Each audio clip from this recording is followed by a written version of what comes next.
don't know how many know this. Sit. Don't sit. Again. Matt's first serving in Iraq.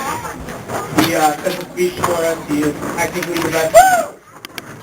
So, for starters, we're going to go with his speech.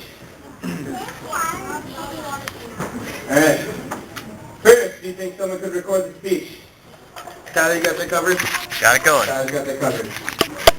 I mean, I'd really like to hear myself in my touching speech. After all, I can't be there and that blows. That's true, Tim. Second, I would like to thank Matt and Crystal for honoring me and letting me say a few words, even though I am thousands of miles away supporting the Iraq War. 2 years ago, I never envisioned myself ever writing a speech for this day on an airplane, much less one that was going to end up in Kuwait, just one stop away from Iraq. Then again, I wasn't sure if my little brother was ever going to find someone right for him. He just didn't seem to have any luck go his way. But like him, he always took what he had and made the best out of it. Matt and I grew up having a pretty typical brotherhood.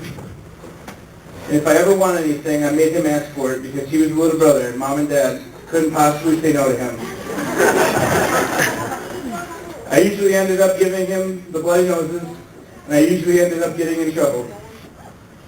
It wasn't really fair to me because I'm sure he deserved it. Nah, he never deserved it, but he seemed to come out with the short end of the lot. Matt and I were always pretty close, even when we were little and playing Power Rangers. Whether Matt came in hurt or something, we still hung out in the end, and that was the day. It was like nothing. I'm glad we always had a close bond with each other. It's so weird to think of my brother, my friend, getting married. It kills me to be writing this the way I am, with no opportunity to stand and read it myself.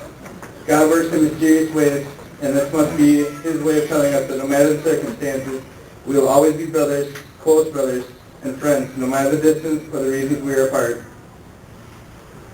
Despite being the older of the two, I always seemed to look up to him when it came to school or pretty much anything. Well, anything but baseball.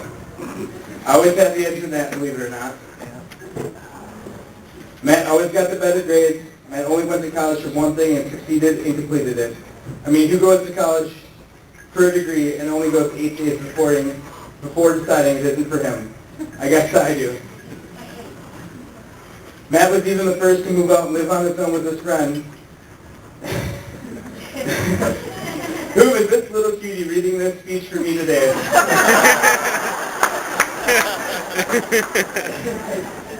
Blow a kiss and wave to everybody, James.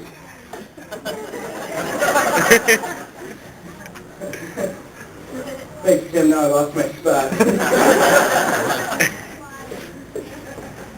So basically, once you moved out, you had me, a 22-year-old living with his parents who didn't pay for a damn thing other than beer. Why would I leave? But a long story short, law enforcement career didn't take off. I joined the Army and boom, 3 years later, I'm typing my best man speech for my bro's wedding from 40,000 miles away on my way to war. Man, God has a funny sense of humor. Anywho, enough about Matt and I. How about the amazing first impression I got when I met the newest sister-in-law, Crystal? I was fortunate enough to be around for Matt's 21st birthday last year. I was home getting ready to leave in a couple of weeks for Hawaii with Kristen and went to Tiger's Bar to celebrate the milestone birthday. And well, to be honest, it was the weekend and drinking, which is what you do when you don't have kids or anything else to do during the winter in Wisconsin. So we were having a great time, but to my surprise, I see the birthday boy getting some crazy action by the pool table.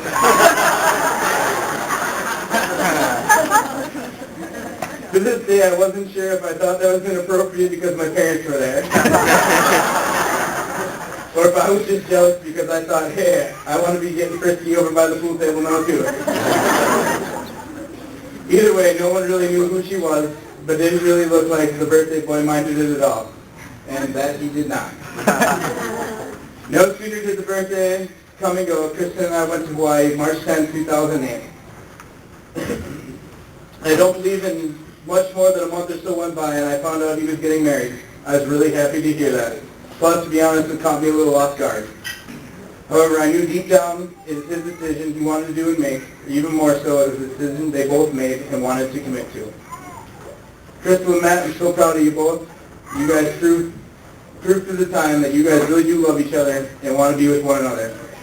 Crystal, it's exciting to have you join our family. Kristen and I look forward to coming back home, leaving Hawaii in a couple of years, and being able to spend more time with the family and friends.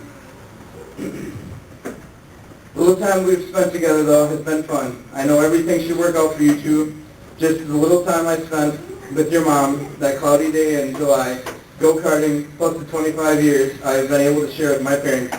We all raised by the same loving, caring, supportive parents. There's no way I'd like to take anything away from my parents have done for me, or no they are willing to do for you guys.